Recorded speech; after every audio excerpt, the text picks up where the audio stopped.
alaikum wa wata labarin wasanni, barkamu da sake kasancewa da kuwa sabon shirinmu na labarin wasanni da ya zama kawo muku wani da aka toya cin kofin kasar Najeriya.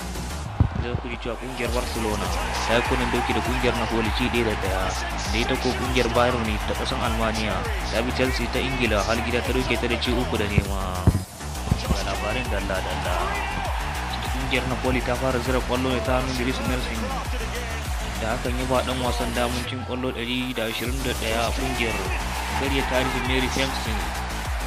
Sai bayan dawa daga rabin lokaci ne kungiyar Barcelona ta farke kwallon da ta hannun Antonio Griezmann ta inda ta kwallon da Nelson Semedo ya garo mai. Sai da kungiyar Barcelona ta kammala wasa da 'yan wasa 10, yayin da aka ba Arturo Vidal jan kati, inda ya ma dan wasan Napoli keta. Bayan dan wasan ya kalubalance shi sai sa hannu ya ture fuskan dan wasan, anan ne alkalin wasa ya bashi katin gargadi guda 2, inda hakan yake nufin bai buga wasan gaba da ya kamu ba.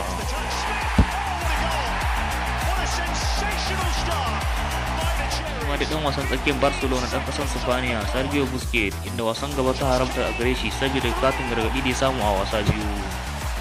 Ita kuwa gefe guda kungiyar Chelsea rashin nasara ta yi a hannun Bayern Munich da ci 3-0 wasansu da suka fafata a Stamford Bridge. Da wasan suka kwashe minti 45 na farko suna kai wa juna hare-hare babu kwallo a tsakaninsu. Bayan dawa daga rabin lokaci, Bayern Munich sai ta gano bakin zaren Chelsea.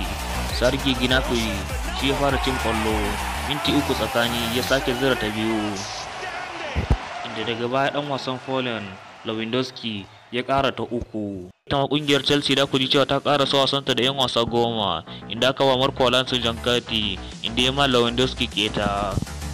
Haka shi ma dan wasan Chelsea Jorginho, inda wasan gaba ta haramta gare shi saboda ya samu katin gargadi a wasa 2. Ku kasance da wannan channel din namu don samun labarin wasanni akai-akai a kowane lokaci. Ku yi mana subscribe.